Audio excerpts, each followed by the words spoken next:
হয় জুবি ক'ব লাগিব যে পাকিস্তানৰ পক্ষত বৰ্তমান আন্তঃৰাষ্ট্ৰীয় পৰিয়াল নাই দুই এখন যি দেশ আছে সেই দেশেও যি ধৰণে সহায় কৰিব পাৰিব লাগিছিল পাকিস্তানক সেই ধৰণে সহায় কৰিব পৰা নাই তুৰ্কীয়ে যি ধৰণে সহায় কৰিব পাৰিব লাগিছিল সেয়া সহায় কৰিব পৰা নাই সমান্তৰালভাৱে চীনে যি অস্ত্ৰ ভাণ্ডাৰ পাকিস্তানক দিছিলে সেই অস্ত্ৰ ভাণ্ডাৰৰ বৰ্তমান বিফল হোৱা পৰিলক্ষিত হৈছে ইতিমধ্যে কালিৰে পৰা আমি কৈ আছোঁ চীনৰ পৰা যিসমূহ অস্ত্ৰ ভাণ্ডাৰ লৈছিলে সেইসমূহ বিফল হৈছে তেওঁলোকৰ যি এয়াৰ ডিফেন্স ছিষ্টেম S-300 সেয়া বিফল হৈছে কালি ভাৰতে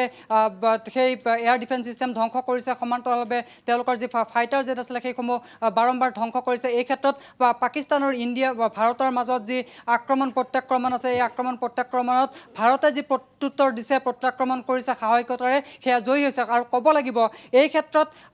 ভাৰত আৰু পাকিস্তানৰ পাৰ্থক্যটো ক'ত পাকিস্তানৰ পাৰ্থক্যটো হৈছে ভাৰতে কৈছে যে সন্ত্ৰাসবাদ নিপাত যাওক সমান্তৰালভাৱে পাকিস্তানে কৈছে যে আমি সন্ত্ৰাসবাদ পুহিম তাৰ পৰিৱৰ্তে সন্ত্ৰাসবাদৰ বিৰোধিতা কৰা ভাৰতক আমি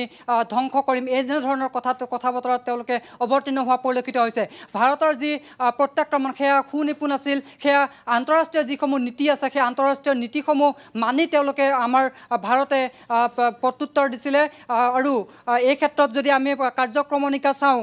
22 এপ্ৰিলত পেহেলগাম আক্ৰমণ হৈছিলে আৰু পেহেলগাম আক্ৰমণ হোৱাৰ পিছতেই পাকিস্তানৰ যি নীতি সেই নীতি ভাৰতে কিন্তু অৱলম্বন কৰা নাছিলে পোনছাতেই পাকিস্তানত আক্ৰমণ কৰা নাছিল পাকিস্তানৰ নাগৰিকৰ ওপৰত পাকিস্তানৰ সেনাৰ ওপৰত জঁপিয়াই পৰা নাছিলে আন্তঃৰাষ্ট্ৰীয় যি নীতি মানৱীয়তা সেই বা সামৰিক যি নীতি সেই সামৰিক নীতি অৱলম্বন কৰিছিল ভাৰতে এই ক্ষেত্ৰত 22 তাৰিখৰ পৰা যেতিয়া সন্ত্ৰাসবাদীৰ ঘাটিত আক্ৰমণ কৰা হৈছিলে তেতিয়ালৈকে 13 দিন অপেক্ষা কৰিছিলে ভাৰতে আৰু 13 দিনৰ ব্যৱধানত ভাৰতে সুনিপুণ যি নীতি সেই নীতি অৱলম্বন কৰিছিলে ভাৰতে যেনেকৈ তেনেকৈ পাকিস্তানৰ নাগৰিকৰ ওপৰত আক্ৰমণ কৰিছিলে ভাৰতে এই 13 দিনত কৰিছিলে কি ভাৰতে এই 13 দিনত কৰিছিল